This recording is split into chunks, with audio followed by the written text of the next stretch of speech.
할렐루야. 오늘은 11월 18일 수요일 새벽입니다. 오늘 귀한 예배에 참석하신 여러분 환영하고 축복하고, 또 우리 낮에 또 시간 날 때 이 귀한 방송을 듣고 은혜 받으신 여러분 모두 환영하고 축복합니다. 우리 찬양하면서 오늘 예배 시작합니다. 찬양 드립니다.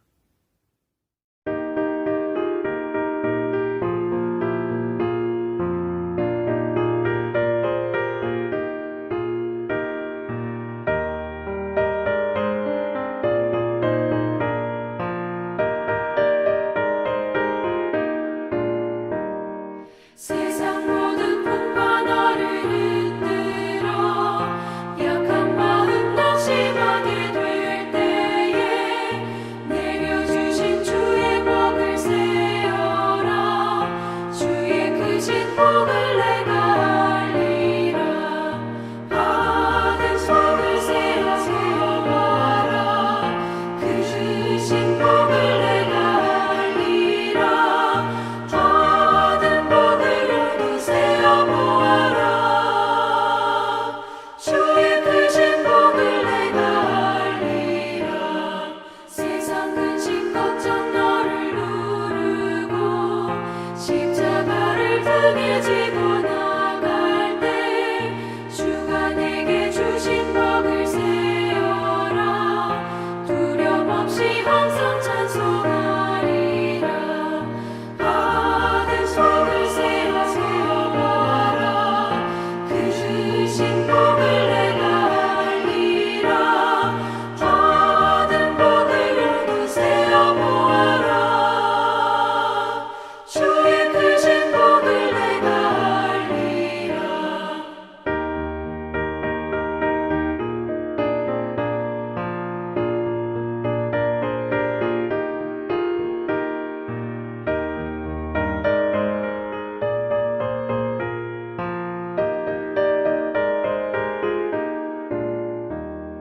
세상 권세 너의 앞에 막을 때 주만 믿고 낙심하지 말아라. 천사들이 너를 보호하리니 염려 없이 한번 보고 나가라. 받은 속을 세어보아라. 크신 복을 내가 알리라. 받은 복을 모두 세어보아라. 주의 크신 복을 내가 알리라.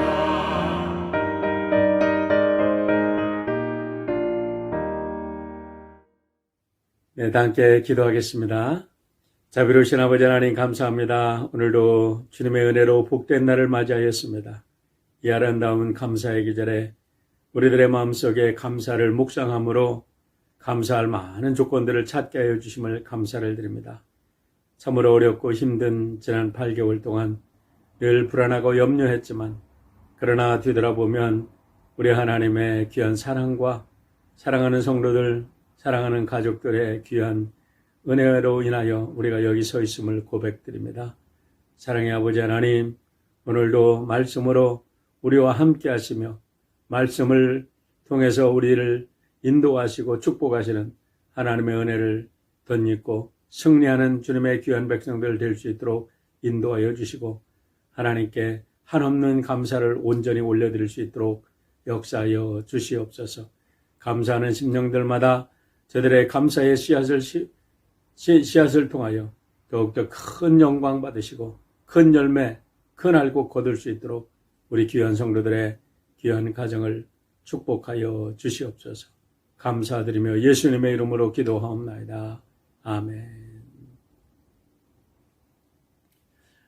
네, 오늘도 목사님께서 말씀 읽어주십니다. 말씀 들으시고 우리 말씀 듣겠습니다. 오늘의 본문은 예레미야 47장 1절로부터 7절까지의 말씀입니다. 바로가 가사를 치기 전에 블레셋 사람에 대하여 선지자 예레미야에게 임한 여호와의 말씀이라. 여호와께서 이와 같이 말씀하시되, 보라, 물이 북쪽에서 일어나 물결치는 시내를 이루어 그 땅과 그 중에 있는 모든 것과 그 성읍과 거기에 사는 자들을 휩쓸리니 사람들이 부르짖으며 그 땅 모든 주민이 울부짖으리라. 군마의 발굽 소리와 달리는 병거 바퀴가 진동하는 소리 때문에 아버지의 손맥이 풀려서 자기의 자녀를 돌보지 못하리니 이는 블레셋 사람을 유린하시며 두로와 시돈에 남아있는 바 도와줄 자를 다 끊어버리시는 날이 올 것임이라.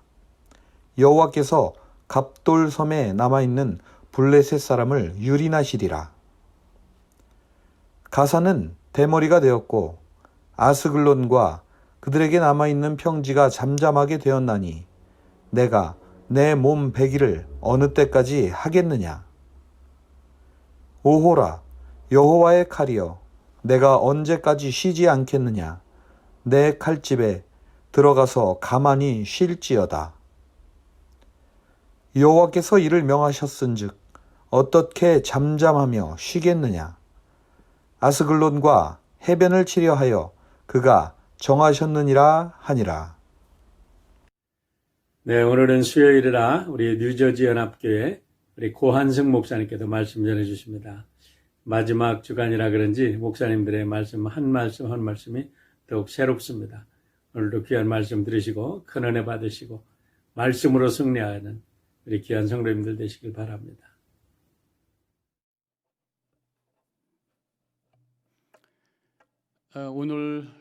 오늘로서 6번째 주 수요일 제가 마지막 말씀이 되겠습니다. 그동안 이 예레미야서를 통해서 하나님께서 주신 그 말씀이 우리 영혼 속에 씨앗이 되어서 그것이 싹이 나고 꽃이 피고 열매가 맺는 그러한 믿음의 여정이 되시기를 바랍니다. 자, 그러면 이제 오늘 말씀 내용을 보면서 지금 이 상황이 어떤 건가를 잠깐 먼저 말씀을 드리도록 하겠습니다. 남유다가 망했습니다. 시드기야가 비참하게 죽어버린 그런 상황이죠. 그러면서 이제 46장으로 들어와서 하나님께서 이제 남유다 외에 그 주변에 있는 9개의 나라에 대한 심판을 지금 말씀하고 계신 것이 오늘 말씀의 어떤 흐름입니다. 하나님은 이렇게 이스라엘만 다스리는 그런 하나님이 아니시라 모든 나라를 주관하시는 그런 역사의 주관자이시다고 하는 것을 가르쳐 주고 계십니다. 하나님의 사역의 대상은 온 나라와 온 민족이라고 하는 것입니다. 지금 우리가 살고 있는 이 시대에도 똑같은 하나님께서 이 세상을 주관하고 계심을 믿습니다. 이 팬데믹 상황, 온 세계적인 사건이에요. 우리가 이런 상황 속에서 우리 하나님께서 이 역사의 어떤 기점을 찍고 계시는데 앞으로 이것이 어떻게 진행이 될 것인가, 이것을 우리가 민감하게 바라보면서 하나님의 뜻을 찾고 이 시대에 우리가 또 교회가 어떻게 해야 될 것인가 질문하면서 또 기도하면서 나아가는 그런 기회가 되어야 된다고 믿습니다. 오늘 이 47장은 이제 하나님께서 그 9개 나라를 심판하시겠다고 하는 말씀 속에서 이 블레셋의 멸망에 대한 말씀을 선포하시고 계십니다. 블레셋에 대해서 잠깐 설명을 하면 블레셋은 이 그리스 아래쪽에 있는 그레테라고 하는 섬에서 이주해 온 그러한 민족들이에요. 이스라엘 백성들이 출애굽을 마치고 그리고 가나안에 들어갈 그때쯤에 이 블레셋 사람들도 그쪽 지역에 이주하게 된 것이죠. 그래서 이스라엘 백성들이 가나안 정복을 할 때에 블레셋 사람들이 그 자리에 있었던 것입니다. 근데 이 사람들은 굉장히 호전적이고 그 당시에 이미 철기 문명을 갖고 있었어요. 무기가 벌써 철로 돼 있었습니다. 당시 이스라엘 백성들은 청동기 문명 속에 있었기 때문에 더 한층 높은 더 어드밴스드가 되어 있는 그러한 무기를 갖고 있었고 호전적이기 때문에 몰아내지를 못했던 거죠. 가나안 땅에서. 그러면서 이 사사시대 때 계속해서 이스라엘 백성들을 힘들게 했던 족속들이 바로 블레셋이 나중에 이스라엘 백성들이 이제 나라를 세워서 사울 왕을 초대 사울 왕으로 세웠을 때 결국 이 사울 왕도 블레셋과 계속 전쟁하다가 마지막에 블레셋에 의해서 죽임을 당했던 사건을 우리가 알고 있습니다. 오늘 말씀은 이 블레셋이 이제 멸망당할 것에 대해서 이렇게 2절에 이렇게 표현을 하고 있습니다. 물이 북쪽에서 일어나 물결치는 시내를 이루어, 이렇게 말씀하고 있어요. 물이 북쪽에서부터 이것이 시내가 되어서 강렬한 물살이 모든 것을 쓸어내리는 그런 어떤 이미지를 여기서 보여주고 있습니다. 바로 북쪽에서 내려오는 물이라는 게 뭐겠습니까? 바로 바벨론이에요. 남유다를 무너뜨렸던 그 바벨론이 결국은 블레셋도 무너뜨리게 될 것이다. 그 말씀을 해주고 계십니다. 저는 오늘 이 블레셋이 멸망하게 되는 하나님의 심판에 대한 메시지 속에서 사용하고 있는 두 가지의 이미지를 보게 됩니다. 그것은 바로 금방 말씀드린 대로 물, 또 한 가지는 칼이에요. 2절에 물이 북쪽에서 일어나, 이런 표현이 나오고, 또 6절에서는 오호라 여호와의 칼이여라는 그런 말씀으로 이 블레셋을 향한 하나님의 어떤 징계, 어떤 심판의 이미지를 보여주고 있습니다. 이 물과 칼, 아주 대조적인 거예요. 칼로 물베기 이런 말이 있듯이 이 두 가지가 완전히 다른 성격인데 하나님께서 이 두 가지의 이미지를 통해서 이 블레셋의 멸망을 말씀하고 계시다고 하는 것입니다. 저는 오늘 이 두 가지의 이미지를 가지고 성경 안에서 표현되고 있는 말씀을 통해서 우리에게 주시는 이 하나님의 어떤 뜻을 함께 찾아가 보기를 원합니다. 먼저 이 물에 대해서 한번 생각을 해볼까요? 성경은 모든 존재와 생명의 근원을 물로 설명을 하고 있습니다. 창세기에 보면은 하나님께서 창조를 시작하기 전에 먼저 물이 있었던 것처럼 우리에게 보여주고 계시죠. 그래서 창세기 1장 2절에 보면은 하나님의 영이 수면 위에 운행하시니라. 그러고 나서 첫째 날 빛이 있으라. 빛이 있으라 하기 전에 이미 하나님의 영이 수면을 운행하고 있었다. 물이 있었던 것처럼 이렇게 표현을 하고 있어요. 둘째 날이 되어서 이 물과 물을 나누어서 궁창을 만들어 주셨단 말이죠. 그래서 윗물과 아랫물로 만들어 주셨다. 그리고 셋째 날 육지를 만들 때에 이 아랫물을 한쪽에 몰아가지고 그걸 바다라고 하고 묻이 드러나게 해서 육지를 만드시는 장면이 나오죠. 그래서 이렇게 물을 중심으로 해서 세상을 창조하시는 그 이야기가 창세기 속에 나오고 있습니다. 물은 생명의 근원이, 물이 있으면 생명이 있는 것입니다. 창세기의 순서를 이렇게 봐도 생명의 근원이 빛보다는 물이겠구나 하는 생각이 들어요. 물이 먼저 있은 다음에 빛이 있으라 하셨잖아요. 물보다 빛보다 물이 먼저 있었다고 하는 것을 보면은 이것이 모든 존재의 근원이 되기도 하고 또 모든 만물의 근원이 되기도 하고 또 물은 생명의 근원이 되기도 한다라고 하는 것입니다. 실제로요, 빛이 하나도 들어가지 않는 완전히 막혀 있는 동굴 속에 있는 물 안에서도 물고기가 발견이 됐다는 그런 기사를 제가 봤던 적이 있습니다. 물론 모습이 완전히 다른 그런 물고기이기는 하지만 살아있는 생물이 있어요. 빛이 없는데 물만 있으면 있다고 하는 것입니다. 과학자들도 이런 모든 생명의 근원이 물에서부터 시작이 됐다 이렇게 보게 됩니다. 왜냐하면 물이 있어야 공기가 있어요. 산소가 있어요. 산소가 있어야 식물들과 생물들이 또 동물들이 숨을 쉴 수가 있습니다. 물이라고 그러면 우리가 원소 기호로 H2O라고 그러잖아요. H가 수소고 O가 산소잖아요. 두 개의 수소와 한 개의 산소의 분자가 모여서 그게 합성이 될 때 물이 되고, 물을 또 분리하면 거기서 공기가 나오게 되고 산소가 나온다 그런 얘기입니다. 물이 있어야 숨을 쉴 수가 있고, 또 물이 있어야 하늘로 올라가서 구름에서 비가 내려오고 땅이 젖게 되고, 거기에 유기물이 있고 거기서 싹이 나오고 식물이 나오고, 식물이 나와야 동물이 그것을 먹게 되고, 그러면서 생태계가 돌아가게 되어 있다고 하는 것이 이 물이 근원이다. 바로 물을 그렇게 이해할 수가 있습니다. 이렇게 천지 창조는 물을 통해서 하나님께서 세상에 생명을 불어넣은 그런 어떤 하나님의 역사라고 할 수가 있습니다. 그래서 창세기 2장의 에덴 동산을 묘사할 때 보면은 이 에덴에서 물이 흘러나가지고 4개의 강물이 이렇게 흘러가는 그런 모습을 보여주고 있습니다. 바로 이 에덴 동산이 이 모든 물의 근원, 하나님의 생명의 근원이라고 하는 것을 보여주고 있는 거죠. 이렇게 창세기의 천지 창조는 이 세상에 생명을 공급해 주시는 하나님의 역사라고 한다면 또 한 번의 창조의 역사가 일어납니다. 우리를 새로운 피조물로 만들어 주시는 새로운 창조의 역사, 바로 그것은 십자가 위에서 달려 돌아가신 예수 그리스도를 통해서 이루어진 줄로 믿습니다. 바로 예수 그리스도를 통해서 우리에게 새로운 생명을 주시고 우리에게 새로운 은혜를 주시고 새로운 영원한 생명을 주셔서 새로운 창조의 역사를 이루셨다고 하는 거지요. 그래서 요한복음 19장 34절에 이런 말씀이 나와요. 한 군인이 창으로 옆구리를 찌르니 곧 피와 물이 나오더라.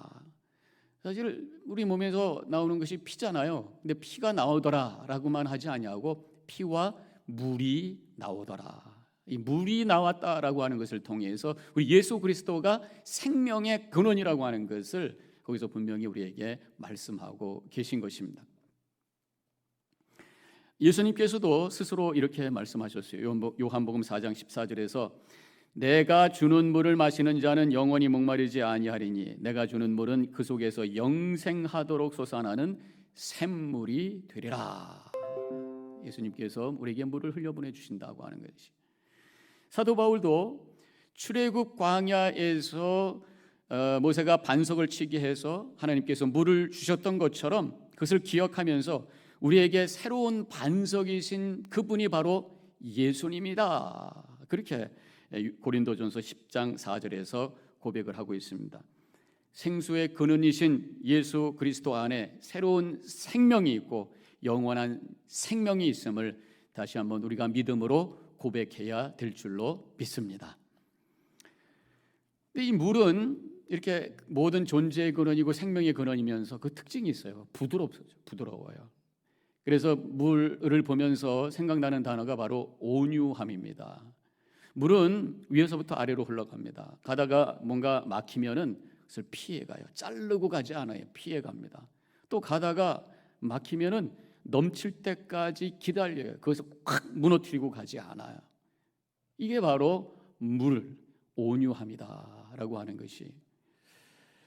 이 물은 어떤 그릇에도 담기게 되어 있습니다. 동그란 그릇에도 담기고 네모난 그릇에도 담기고 모든 것에 다 맞춰주는 것이 바로 물이에요. 그게 바로 온유함이라고 하는 것입니다.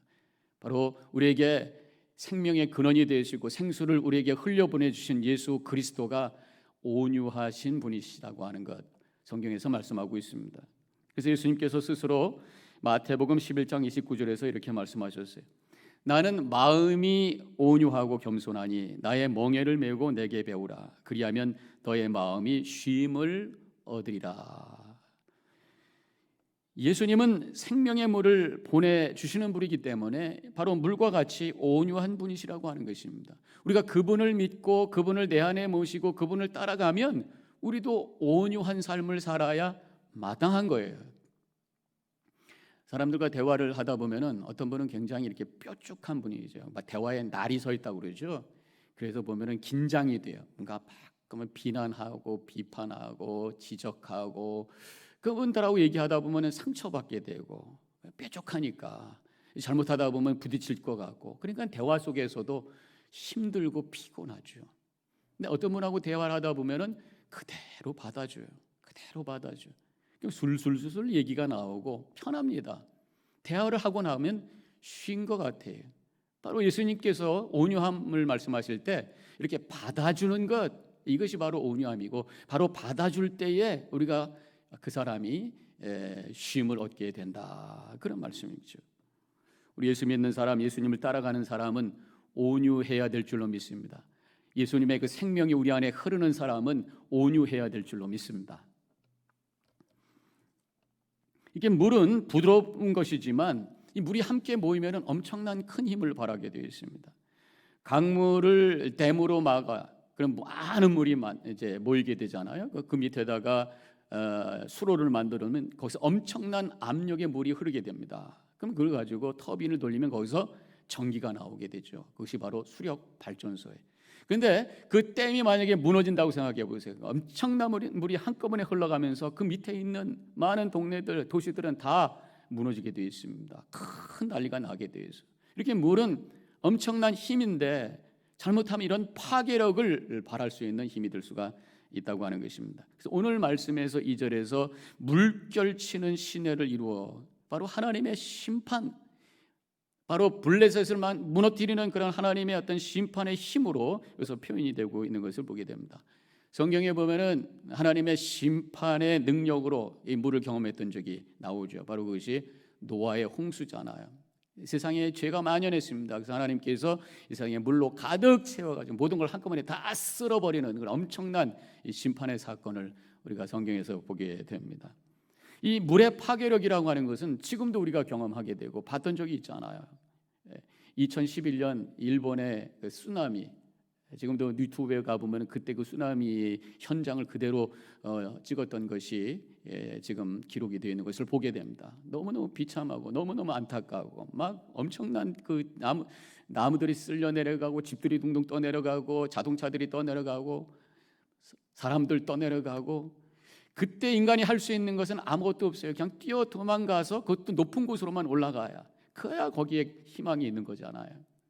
바로 이렇게 하나님의 진노와 심판의 그런 물결 속에서 우리가 할 수 있는 것은 뭐냐? 높은 곳으로 올라가야 돼요. 바로 성전이 있는 예루살렘, 그것은 산 꼭대기에 있었습니다. 바로 그 산 위로 올라가서 성전으로 가서 하나님 앞으로 돌아가서 엎드릴 때만이 우리에게는 소망이 있는 줄로 믿습니다. 이렇게 물은 하나님의 능력의 상징이, 생명의 능력, 창조의 능력, 구원의 능력, 동시에 바로 심판의 능력의 상징이 바로 물이라고 하는 것입니다. 어떤 자리에 있느냐에 따라서 이 물이 파괴적인 힘으로 경험할 수도 있고 아니면 구원의 능력이 될 수 있다고 하는 것이, 이렇게 블레셋과 같이 하나님을 거부하고 세상에서 뻗딩기고 있을 때에 하나님의 징계의 강렬한 물결, 하나님의 심판의 강렬한 물의 힘을 경험하게 된다고 하는 것입니다. 그러나 십자가 앞에 우리가 겸손히 엎드려서 회개하고 하나님 앞에 순종의 결단을 하며 나아갈 때에 하나님의 물은 생명의 능력, 우리를 구원하시는 능력, 우리를 새롭게 하시는 능력으로 우리는 체험하게 된다고 하는 것입니다.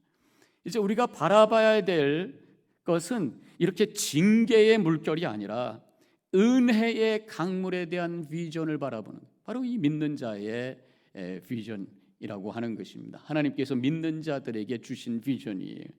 에스겔서 47장에 하나님께서 이 에스겔에게 보여주는 환상이 우리가 함께 봐야 될 비전이라고 하는 것입니다. 1절에 이렇게 쓰여져 있어요. 그가 나를 데리고 성전문에 이르니 성전의 앞면이 동쪽을 향하였는데 그 문지방 밑에서 물이 나와 동쪽으로 흐르다가 성전 오른쪽 제단 남쪽으로 흘러내리더라. 제가 그림을 하나 찾아봤는데 바로 이런 그림입니다. 성전에서부터 생수가 흘러내립니다. 그래서 그것이 쭉 흘러서 양쪽에 나무들이 이렇게 살고 거기에 열매들이 맺고, 그리고 밑에는 거기에 이 짐승들이, 물고기들이 살아서 움직이는 그런 모습, 이것이 바로 회복된 에덴 동산의 모습, 우리가 바라보고 또 우리가 이루어가기 위해서 애쓰고 몸부림쳐야 될 그 비전이 바로 이 말씀에 있는 내용이라고 하는 것입니다. 계시록에서도 새하늘과 새 땅에 대한 비전을 보여주면서 비슷한 이미지를 우리에게 보여주고 있어요. 계시록 22장 1절과 2절에 이렇게 쓰여져 있습니다. 또 그가 수정 같은 맑은 생명수의 강을 내게 보이니 하나님과 및 어린 양의 보좌로부터 나와서 길 가운데로 흐르더라. 강 좌우에 생명나무가 있어 12가지 열매를 맺되 달마다 그 열매를 맺고 그 나무 잎사귀들은 만국을 치료하기 위하여 있더라. 이 회복된 에덴 동산, 우리가 바라보는 그런 비전이라고 하는 것입니다. 바로 이러한 새롭게 회복된 에덴 동산, 새하늘과 새 땅, 여기에 흐르고 있는 생명의 물, 이 근원이 바로 누굽니까? 예수 그리스도이신 줄로 믿습니다. 우리는 이러한 예수님을 믿고 그 이름을 부르고 또 그 이름을 세상에 선포하면서 그 생수의 강이 세상에 흐르도록 물꼬를 트는 삶을 사는, 이것이 바로 믿는 자의 삶이라고 하는 것입니다. 그래서 요한복음 7장 37절과 38절에는 예수님께서 이렇게 말씀하셔요. 누구든지 목마르거든 내게로 와서 마시라. 나를 믿는 자는 성경의 이름과 같이 그 배에서 생수의 강이 흘러 나오리라. 그렇게 말씀하셨어요. 우리가 예수님께로 가서 예수님께서 우리에게 흘려주시는 생수를 맛보고 그 생수를 맛본 자들은 그것을 흘려보내는 삶을 살아가게 된다, 그런 말씀입니다. 즉 우리를 통해서 예수 그리스도께서 이 세상에 공급해 주시는 생명의 물이 흘러가도록 사는 그런 역할을 하면서 사는 삶이 바로 우리 믿는 자들의 신앙의 여정이라고 하는 것입니다. 물은요, 받아서 흘려보내야 살아있는 물이에요. 받기만 하면 거기서 머물게 되면 썩어요. 우리 하나님의 은혜를 받고 그 은혜를 나누는 것입니다. 하나님의 사랑 받고 그 사랑을 나누는 것이에요. 하나님의 말씀 받고 하나님의 말씀을 나누는 것입니다. 복음을 받았으면 복음을 선포하는 것이, 그래서 우리를 통해서 이 생수의 강물이 흘러서 이 세상을 푸르게 만들고 하나님의 생명으로 가득 차게 만들고 아름다운 에덴 동산을 세우고 새하늘과 새 땅의 비전을 가지고 살아가는 삶, 그것을 이루기 위해서 움직이는 삶, 이것이 바로 우리 믿는 자들의 신앙의 여정이 되어야 될 줄로 믿습니다. 그러한 비전을 가지고 살아가시는 우리 성도님들이 되시기를 주님의 이름으로 간절히 축원합니다. 두 번째 오늘 말씀에 나오는 이미지가 바로 칼이에요. 하나님께서 지금 블레셋을 심판하실 때 이 칼의 이미지, 하나님의 그 심판의 이미지가 바로 말씀이 칼의 이미지로 나와 있습니다. 6절에서 이렇게 쓰여져 있죠. 오호라 여호와의 칼이요, 내가 언제까지 쉬지 않겠느냐. 지금 칼이 막 요동을 치면서 파괴하고 있는데 언제 쉬겠느냐, 그런 말씀이죠. 하나님의 강력한 심판의 모습을 여기서 말씀하고 있는 것입니다. 이 칼은 이렇게 무서운 파괴력을 발산하는 무기가 될 수 있습니다. 칼은 영어로 sword라고 하잖아요. 이 sword라고 하는 단어에 SWORD인데 SWEORD, 이것이 이 sword라고 하는 단어가 만들어진 고어라고 합니다. 근데 그 고어는 이 곪는다, 곪게 한다라는 의미라는 거예요. 이 곪게 한다는 의미에서 칼이 나옵니다. 이 칼에 맞으면 사람이 곪으니까 그래서 다치게 하고 곪게 한다. 이게 칼의 파괴력을 의미하는 단어라고 할 수가 있겠습니다. 그런데 이 칼을 식용으로 쓰면은 굉장히 유익한 거죠. 뭐 나무를 고기를 자르고 무를 자르고 김치를 자르고 할 때 쓰는 칼, 필요한 거잖아요. 그래서 우리가 한국에서는 이제 한국 말로는 이 칼이라고 그러는데 이 칼은 갈에서 나왔다 그럽니다. 이 갈이라고 하는 것은 간다라는 그런 표현이라고 그래요. 그래서 칼을 간다. 이 칼이 무디면은 더 위험해요. 잘 갈아야 오히려 쉽게 잘라지기 때문에 더 안전하다고 생각합니다. 무딘 칼 가지고 힘을 주다가 잘못 삐끗하면은 다칠 수가 있으니까요. 그래서 제가 먼저 있던 그 체리힐제일교회의 어떤 장로님은 이 여선교회를 돕기 위해서 본인이 발런티어로 하신 게 뭐냐면 칼 가는 거예요. 그래서 그 장로님의 별명이 칼 가는 장로님이신데 토요일마다 새벽기도 끝나고 가셔가지고 칼을 가시는 거예요. 주일날 쓰실 칼, 여러 개 있는 칼을 싹 깔아가지고 아주 잘 자를 수 있도록 그렇게 도와주셨던 장로님이 계셨습니다. 여호와의 칼이라는 그 표현, 바로 강력한 하나님의 심판의 능력을 의미합니다. 동시에 성경의 다른 구절을 통해서 보면은 바로 하나님의 말씀, 우리의 영혼을 찌르는, 우리의 영혼을 아프게 하는 그러한 하나님의 말씀으로 표현이 되어 있어요.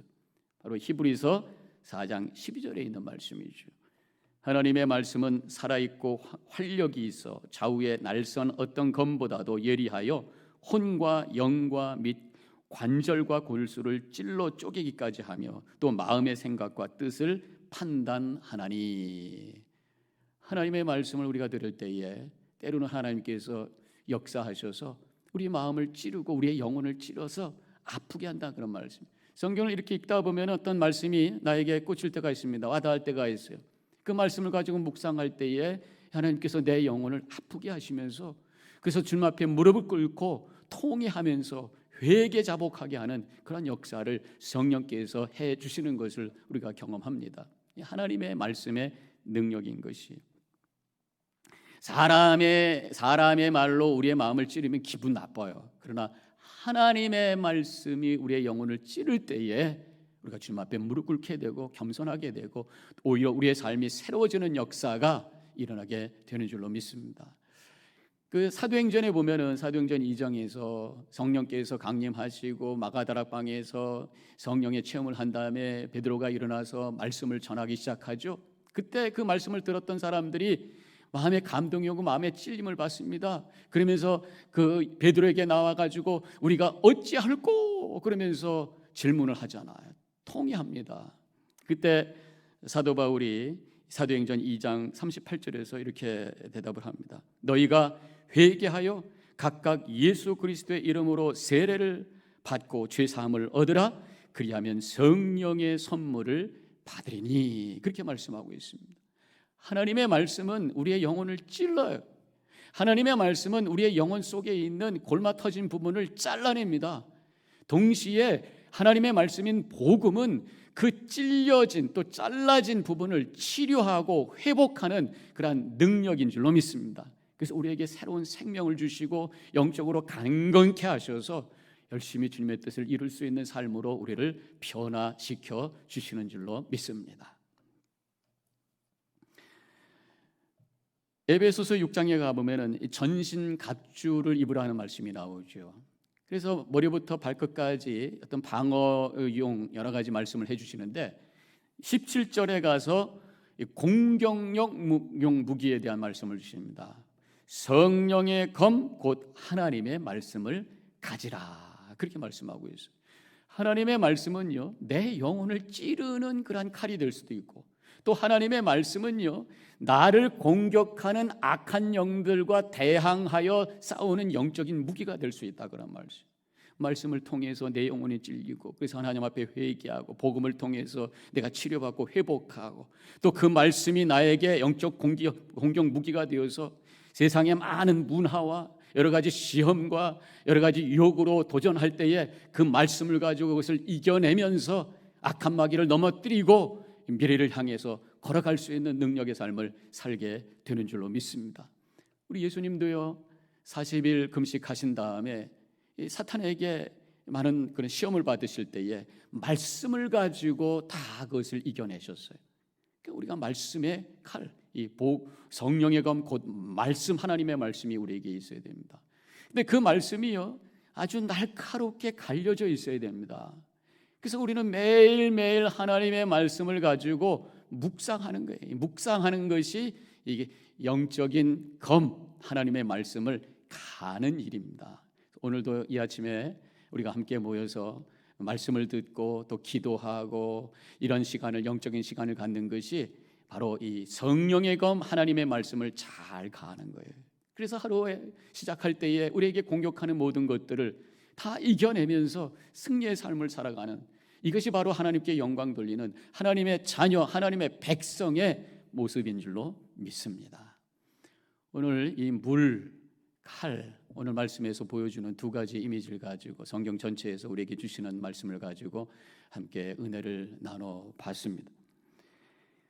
하나님께 순종의 삶을 통해서 우리에게 징계의 물결이 흘러오는 것이 아니라 하나님의 은혜의 물꼬를 트게 해서 우리 주변에 에덴 동산을 세워가는 삶을 살아가시기를 축원합니다.